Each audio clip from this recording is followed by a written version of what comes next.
नमस्कार, नवभारत टाइम्स में आपका स्वागत है। आपके साथ मैं हूं विनीत त्रिपाठी।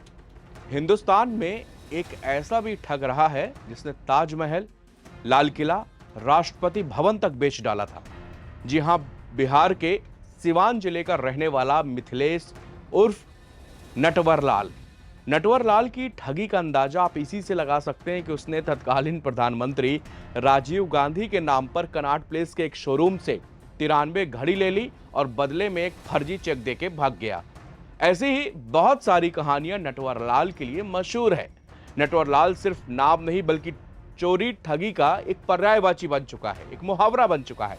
माफ कीजिएगा, मैं आज आपको असली नटवरलाल की कहानी नहीं बताने जा रहा, लेकिन आज गाजियाबाद के एक नटवरलाल की कहानी सुनकर आप खुद हैरान रह जाएंगे। एक शख्स जिसका नाम है हर्षवर्धन जैन। इसने कुछ ऐसे देशों के नाम पर ठगी की जो दुनिया के नक्शे में है ही नहीं। अब जैन साहब ने वेस्ट आर्कटिका, सेबोर्गा, पाउलोवाई, लाडोनिया नाम के कथित देशों पे लोगों को बेवकूफ बनाता था।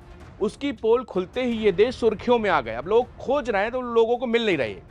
मैप में खोजने के बावजूद इन देशों की कोई भी जानकारी सोशल मीडिया पर उपलब्ध है नहीं, न ही दुनिया के मैप पर इन देशों का कोई उल्लेख है। अब हर्षवर्धन जैन को आज उत्तर प्रदेश एसटीएफ की टीम ने अरेस्ट किया। एसटीएफ ने गिरफ्तारी के बाद हर्षवर्धन के ऐसे ऐसे कारनामे खोले जिनको सुनकर और देखकर और जांच एजेंसी के अधिकारी वो भी हैरान पड़े हुए हैं। लग्जरी गाड़ी, बीएमडब्ल्यू, मर्सिडीज टाइप की, आलीशान मकान, हाई प्रोफाइल लाइफ जीने वाला शातिर ठग हर्षवर्धन खुद को ऐसे देशों का राजदूत बताता है। ये दुनिया के नक्शे में जो देश हैं ही नहीं, जिनका जिक्र मैंने अभी शुरुआत में किया है। इतना ही नहीं, उसके घर में प्रधानमंत्री मोदी और पूर्व राष्ट्रपति एपीजे अब्दुल कलाम के साथ वाली तस्वीरें भी मिली हैं। उत्तर प्रदेश एसटीएफ की नोएडा यूनिट ने बड़ी कार्रवाई करते हुए गाजियाबाद के कविनगर में चल रहे एक फर्जी दूतावास का भंडाफोड़ किया है। एसटीएफ ने शातिर ठग हर्षवर्धन जैन को अरेस्ट किया, जो खुद को वेस्ट आर्कटिका, सबारेगा, पोल्विया और लोडोनिया जैसे तथाकथित छोटे देशों का एम्बेसडर बताकर लोगों को धोखा देता था। नाम भी ऐसे हैं जो बोलने में भी मुश्किल पड़े। पुलिस के मुताबिक हर्षवर्धन कविनगर में किराए के मकान में वेस्ट आर्कटिका दूतावास चला रहा था। वो खुद को वेस्ट आर्कटिका, सर्वोगा, पोल्विया, लाडोनिया इन सभी देशों का काउंसिल या कभी कभी एम्बेसडर जरूरत के हिसाब से अपना पद बदल देता था। लोगों को झांसा देने के लिए वो प्रधानमंत्री, राष्ट्रपति जैसे कई ऐसे हाई प्रोफाइल लोगों के साथ में अपनी फोटोशॉप से तस्वीरों को एडिट करके लगाया था ताकि लोगों को यकीन रह जाए।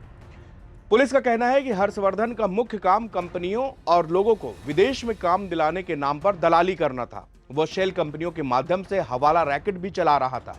जांच में पता चला कि हर्षवर्धन पहले चंद्रास्वामी और अदनान खगोशी अंतर्राष्ट्रीय हथियार के डीलर हैं। ये लोग उनके कॉन्टेक्ट में भी था। 2011 में उसके पास से एक अवैध सैटेलाइट फोन भी बरामद किया गया। इसके लिए कविनगर थाने में मामला दर्ज किया गया था। पुलिस ने हर्षवर्धन के पास से कई चीजें बरामद की। इसमें से डिप्लोमेटिक नंबर प्लेट लगी 4 गाड़ियां, माइक्रोनेशन देशों के 12 डिप्लोमेटिक पासपोर्ट, विदेश मंत्रालय की मोहर, फर्जी दस्तावेज, 2 पैन कार्ड फर्जी, विभिन्न देशों और कंपनियों के 34 मोहरे, 2 फर्जी प्रेस कार्ड, 44,70,000 रुपए नगद और कई देशों की विदेशी मुद्राएं भी शामिल हैं। इसके अलावा कई कंपनियों के दस्तावेज और 18 डिप्लोमेटिक नंबर प्लेट भी बरामद की गई हैं। पुलिस ने कविनगर थाने में इस मामले को दर्ज कर आगे की कार्रवाई शुरू कर दी है। पुलिस के मुताबिक उसके संबंध में थाना कविनगर गाजियाबाद में एफआईआर दर्ज करा के आगे की वैधानिक कार्रवाई की जा रही है। इसका मतलब है कि इस मामले में थाने में एफआईआर दर्ज कर दी गई है और अब इसकी तहकीकात की जा रही कि इसका जो पूरा खेल है, इस रैकेट में और कौन कौन लोग शामिल हैं। पुलिस अब यह भी जांच कर रही है कि उसने कब तक कितने लोगों को ठगा है, उसने हवाला के जरिए कितने पैसे के लेन देन किया है, इसके अकाउंट और कहां हैं, क्या इसके गैंग में देश के अंदर कहीं और भी कोई ब्रांचेस इस तरह खोल रखी है। सब मामलों की जानकारी एसटीएफ कर रही है। जिन देशों का नाम लेकर और उनका अधिकारी बनकर ये लोगों को ठगता था, यदि इन देशों को आप गूगल पर सर्च करेंगे तो पता चलेगा कि दुनिया में ऐसे कोई देश नहीं है। अगर आप गूगल पर सबोर्गा सर्च करेंगे तो आपको पता चलेगा ये एक माइक्रोनेशन है, लेकिन इस देश का दर्जा कभी नहीं मिला। अगर आप ओल्विया को सर्च करेंगे तो कुछ लोगों का इसमें टाइटल मिलता है गूगल पर। लाडोनिया अगर आप सर्च करेंगे तो यह एक लैब निकलती है। साथ ही लाडोनिया बिहार के मधुबनी जिले का एक गांव भी पड़ता है। वेस्ट आर्कटिक अगर आप इसको गूगल पर सर्च करेंगे तो आपको पता चलेगा कि यूनाइटेड नेशन के लिए काम करने वाला एक एनजीओ है। साथ ही वेस्ट आर्कटिका भी ये एक माइक्रोनेशन है। सेबोर्गा इटली और फ्रांस बॉर्डर के पास में एक गांव है। वहां के लोगों ने इसे खुद को एक देश घोषित कर रखा है। हालांकि दुनिया में किसी भी देश ने अब तक सेबोर्गा को मान्यता नहीं दी है। इन कथित क्षेत्र की जनसंख्या 283 लोग है। यहाँ के लोग बागवानी के जरिए रोजी रोटी कमाते हैं। सेबोर्गा पर अप्रत्यक्ष रूप से इटली का पूरी तरह से आधिपत्य चलता है। यह कथित देश भी मैप पर खोजे नहीं मिलता। अब नंबर आता है पावलोवाई। ये दुनिया का सबसे पुराना माइक्रोनेशन कंट्री है। यह यूरोप में स्थित है और यहाँ पर करीब 800 लोग रहते हैं। यह देश लिथुनिया के पास है और 6.3 मील पर पूरा देश बसा हुआ है। इसे भी आप किसी भी देश ने मान्यता नहीं दी। यहाँ के लोग खंडहर में ही अपना जीवन व्यतीत करते हैं। जहां पर ये रहता था वहां के लोग भी हैरान है। वो सोच में पड़े कि आखिर कितना बड़ा ठग उनके आसपास ही रहता था और किसी को भनक तक नहीं चली।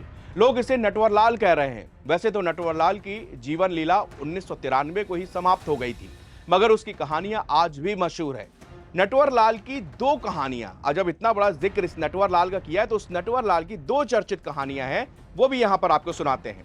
नटवरलाल ने एक बड़ा सरकारी ऑफिसर बनकर विदेशियों को 3 बार ताजमहल, 2 बार लाल किला और 1 बार राष्ट्रपति भवन और 1 बार संसद भवन तक बेच दिया था।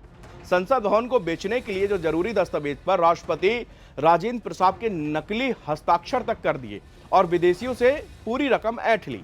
कहते हैं कि एक बार पड़ोस के गांव में राष्ट्रपति डॉक्टर राजेंद्र प्रसाद आए हुए थे। नटवरलाल को उनसे मिलने का मौका मिला। नटवरलाल ने उनके सामने भी अपने इस हुनर का प्रदर्शन किया और राष्ट्रपति के भी हुबहू हस्ताक्षर करके सबको हैरान कर दिया था। नटवरलाल ने राष्ट्रपति से कहा कि यदि आप एक बार कहें तो मैं भारत पर विदेशियों का पूरा कर्ज चुका सकता हूं और वापस कर उन्हें भारत का कर्जदार भी बना सकता हूं। जून 1996 को पुलिस नटवरलाल को अदालत के आदेश पर कानपुर जेल से दिल्ली के एम्स में इलाज को लेकर आई।